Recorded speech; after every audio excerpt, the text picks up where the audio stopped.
In a world where some are born to lead and others are told to stay small, one tiny dreamer decided she'd had enough. This is the story of a small-town bunny who dared to wear a badge and proved that courage can outgrow any label. Because sometimes the smallest heart carries the biggest fight. In a quiet farming town surrounded by carrot fields, a little rabbit steps on stage at her school play. She proudly declares that the world has changed, that prey and predators can finally live side by side. And one day she says she'll protect them all as a police officer. The crowd chuckles. Her parents exchange worried glances. Even a young fox in the audience rolls his eyes and mocks her dream. No one believes a bunny could ever be a cop. But that night, as everyone else forgets her words, she holds on to them tighter. The next day, she sees that same fox bullying younger kids and stealing their fare tickets. She knows she's outmatched, but she steps forward anyway. He claws her cheek, leaving a scar that will stay for years. But she still smiles as she returns the stolen tickets. That moment becomes her first real victory, because she learns something powerful. Bravery isn't about being fearless. It's about standing up even when you are. Years later, the little rabbit is grown, still small but determined. She trains harder than anyone, outthinks recruits twice her size, and finally graduates top of her police academy. The city welcomes her as its first rabbit officer, a symbol of progress. But reality hits fast.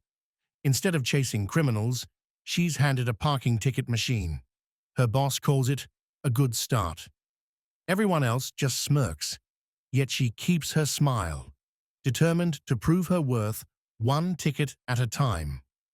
Until one day, a clever city fox tricks her into buying a treat for his kid. Turns out, it's all a scam. When she confronts him, he laughs. "This city isn't built for dreamers," he says. And for the first time, she starts to wonder if he's right. Everything shifts when a frantic wife bursts into the station. Her husband has gone missing. No one cares, but our bunny does. She begs for the chance to find him and is given 48 hours.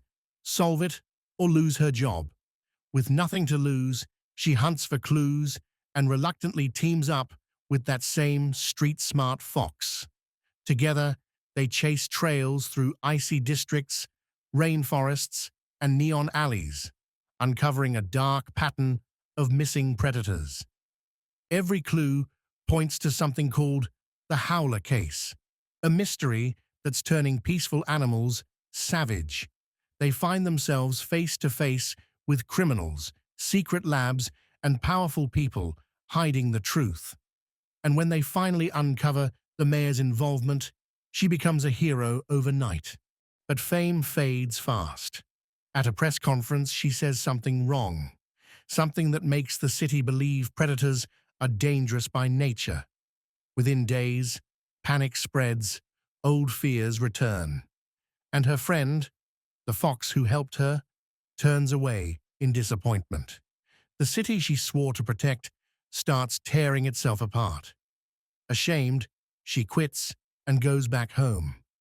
There, she meets her childhood bully, now a humble baker who's learned from his mistakes.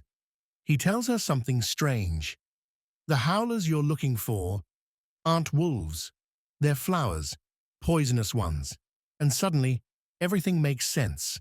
The bunny races back to the city and finds the fox. Together, they trace the toxin back to its true source, the city's own deputy mayor. The sweet, soft-spoken sheep, who'd claimed to care about peace, was secretly spreading fear to keep prey in control. In a hidden lab beneath the streets, she and the fox uncover the truth. The toxin wasn't nature, it was politics, and when the deputy mayor corners them, she shoots the fox with a dart filled with the serum, only to learn too late that he switched it with blueberries.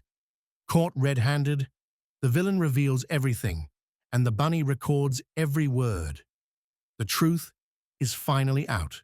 The city heals. The missing are cured. Our small bunny returns to the force, side by side with her fox friend, now a full officer himself. They pull over a reckless driver and share a laugh, ready for the next adventure. Because in this city, and maybe in ours too, the world doesn't change when someone big takes charge. It changes when someone small refuses to give up. Because courage isn't measured in size. If this story moved you, hit like, and remember, dreams aren't meant to fit your size. You grow to fit them.